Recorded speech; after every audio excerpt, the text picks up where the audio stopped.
E aí pessoal, beleza? Vamos começar mais um vídeo? Antes de mais nada, eu estou gravando aqui com o celular na mão, então vou tentar manter o mais estável possível essa imagem. Mas vamos lá.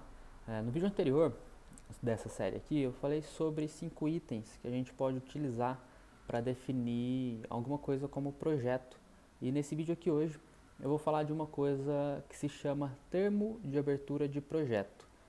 Quando eu comecei a estudar gestão de projetos, eu tinha uma dúvida que eu não sabia por onde começar a, a gestão de um projeto. Eu não sabia como é que eu começava o planejamento para me poder posteriormente fazer a gestão disso.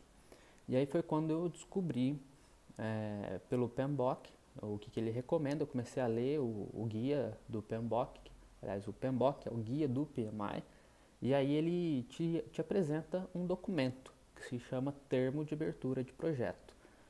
Esse documento, quando a gente vai ver ele em alguma referência do idioma inglês, ele vai se chamar Project Charter. Então, qualquer uma das duas coisas é a mesma coisa. Qualquer um dos dois nomes, a gente está se referindo ao primeiro documento que a gente vai gerar em um projeto. E o que esse documento quer dizer? O que ele precisa conter? O que ele tem de objetivo? É isso que a gente vai entender nesse vídeo aqui agora.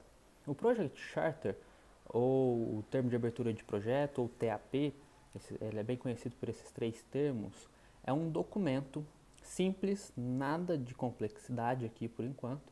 Ele é um documento simples que o principal objetivo dele é documentar o início do projeto, ou seja, a partir do momento que a gente tem um Project Charter, a partir do momento que a gente faz o termo de abertura, o nosso projeto começa a existir. Então a gente começa a desenhar o processo do projeto, o processo de planejamento dele, e aí depois a gente começa a fazer a gestão.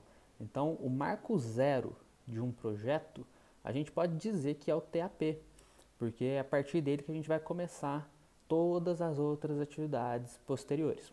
E o que a gente precisa atingir em um TAP? Pensa o seguinte, é um documento que resume o projeto. Então qualquer pessoa na sua empresa, ou mesmo que às vezes não seja um projeto da empresa, que seja qualquer outro tipo de projeto, qualquer pessoa que pegar esse termo de abertura de projeto, ler este documento, ela vai entender do que se trata aquele projeto. Ele não é nada específico, daqui a pouco eu vou te falar quais itens e quais seções a gente precisa ter nesse documento, mas nada de nenhuma delas é algo extremamente específico, extremamente técnico. É uma visão geral que a gente vai ter do projeto e, como eu disse, qualquer pessoa que lê esse documento precisa conseguir interpretar ele e ela tem que entender do que se trata aquele projeto. Então vamos lá, vamos aos itens. Eu não vou usar a minha mão aqui porque senão vai tremer mais ainda essa tela do celular aqui. A gente precisa começar com uma justificativa. Essa justificativa é mais ou menos aquilo que a gente vê em justificativa de artigo científico, é mais ou menos aquela ideia. A gente tem que justificar esse projeto, afinal de contas o projeto existe para resolver algumas coisas, para mudar algumas coisas, então ele tem uma justificativa e a gente tem que dizer qual é essa justificativa no nosso termo de abertura, beleza? Depois a gente tem que dizer quais são os objetivos desse projeto. E aí, quando a gente vai escrever uma seção de objetivos, existe uma metodologia que eu não sei nem se a gente pode dizer isso como uma metodologia, mas se você fizer uma pesquisa aí, eu vou gravar um vídeo mais para frente falando sobre isso, que é um termo que você vai encontrar por SMART, ou seja, objetivos SMART. Quando a gente está escrevendo objetivos, independente do que seja, se é um termo de abertura de projeto ou se é um objetivo particular, qualquer coisa do tipo, você tem que criar um objetivo SMART, afinal de contas é a forma que você vai ter de medir o teu progresso. Você não sabe o que é um objetivo SMART, aqui no canal vai ter um vídeo, ou então você pode fazer uma pesquisa aqui no próprio YouTube que você vai encontrar muito material sobre esse termo, beleza? Depois disso, aí esse outro item é a identificação do gerente de projetos. E aí você também vai dizer qual é a autonomia dele dentro daquele projeto. Isso daí é um item que talvez você pode omitir, depende muito do tamanho da empresa, do tamanho do projeto que a gente está trabalhando. Se na sua empresa existe somente um gerente de projetos, se você é o gerente de projeto da empresa, você não precisa necessariamente dessa seção de projetos. no seu termo de abertura. Mas, por exemplo, vamos supor que você tem uma empresa aí que você tem 10 gerentes de projeto dentro da empresa. Aí é legal você identificar quem é o gerente desse projeto, qual é a autonomia dele dentro da empresa em relação a esse projeto e tudo mais. Depois disso, a gente vai fazer um cronograma base. O que é um cronograma base?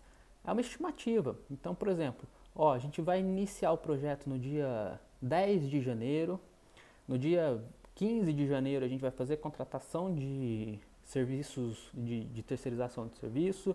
No dia 20 de janeiro a gente vai começar a fazer contato com o stakeholder X. No dia 30 de janeiro a gente vai ter uma versão inicial do projeto funcionando.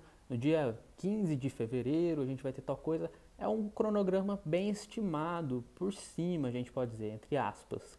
Você vai fazer um estudo inicial com base no seu conhecimento de quem mais estiver na equipe desse planejamento, mas nada aprofundado. É só para você ter uma ideia geral para depois você poder lapidar esse cronograma básico. Aí, nessa mesma ideia, a gente entra na estimativa de custo do projeto. Então, você vai pensar o seguinte, tem que especificar? Não, pode fazer isso de uma forma resumida. E aí, por exemplo, nós vamos contratar 5 pessoas nesse projeto. A mão de obra vai ter um custo médio de R$ 1.500, R$ 2.000 por pessoa. Nós vamos precisar comprar um computador, sei lá, qualquer coisa. E aí você vai começar a especificar. Eu imagino que um computador que a gente vai precisar vai custar R$ 2.000.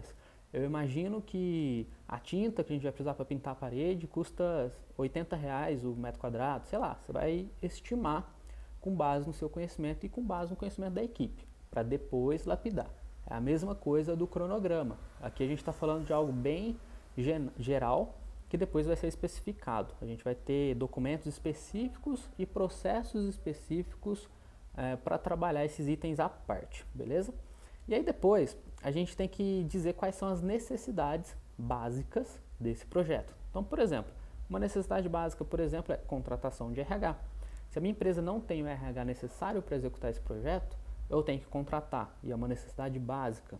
Esse é só um exemplo. E aí você vai listar todas as suas necessidades básicas para esse projeto acontecer. Depois disso, uma coisa que eu gosto muito de colocar no termo de abertura de projeto, mas nem sempre está discriminada como item do TAP, é a identificação dos stakeholders. Por que às vezes ela não está nesse ponto? Porque nem sempre no Project Charter você já tem um mapeamento de todos eles, mas o que eu costumo fazer é o seguinte, eu pego ali a identificação que eu já tenho, stakeholder XYZ, e jogo ele no TAP. Ao longo do projeto, isso vai mudar, a gente vai identificar outros, alguns às vezes podem até deixar de serem stakeholders do projeto, e aí a gente vai atualizando isso daí no nosso mapeamento. Se por um acaso você não sabe o que é um stakeholder, não se preocupa, porque eu vou gravar um vídeo explicando sobre o que é isso e já vou te dar uma dica também de uma ferramenta bem legal sobre stakeholders. E além disso, desses itens todos aqui, ainda tem mais 2, que são as premissas do projeto e as restrições do projeto. E aqui cabe uma observação para você não confundir um com o outro. Observa bem o que eu vou dizer aqui. A restrição é a seguinte, por exemplo, uma restrição. Nosso projeto não pode superar R$ 10.000, ou seja, a gente tem uma restrição de orçamento, a gente não pode superar R$ 10.000. Uma outra restrição, por exemplo, o nosso projeto tem que acontecer na cidade de São Paulo. Por exemplo, vamos melhorar essa restrição. A contratação de RH do nosso projeto tem que ser RH de São Paulo, ou seja, a gente só vai contratar pessoas de São Paulo. Isso é uma restrição também. E aí pode ter várias restrições. Restrição é uma coisa que, se a gente for parar para pensar aqui, a gente vai identificar inúmeras restrições que a gente pode ter num projeto. E aí as premissas é o seguinte, por exemplo, uma premissa mercadológica. Entende-se que o mercado onde o produto do projeto vai ser lançado, vamos supor que a gente está lançando um aplicativo mobile, é um público de 20 a 40 anos. Então a gente pode ter isso como premissa que vai ajudar no planejamento do projeto e na execução da gestão.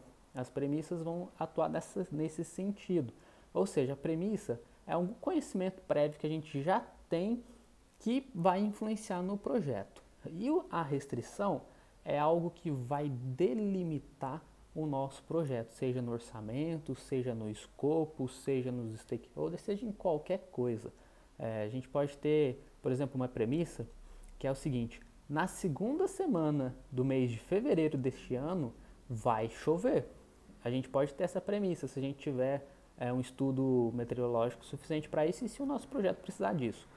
Isso pode ser uma premissa desse projeto. Então a gente tem que definir isso tudo no nosso termo de abertura de projeto e eu espero que eu tenha colaborado com você. Esse vídeo já está ficando grande, a gente se encontra no próximo vídeo dessa série, onde eu vou explicar para você o que são stakeholders. Se você está gostando dessa série de vídeos sobre gestão de projetos, se inscreve aqui no canal, deixa um comentário aqui, me conta o que você está achando disso e a gente se vê no próximo vídeo. Grande abraço!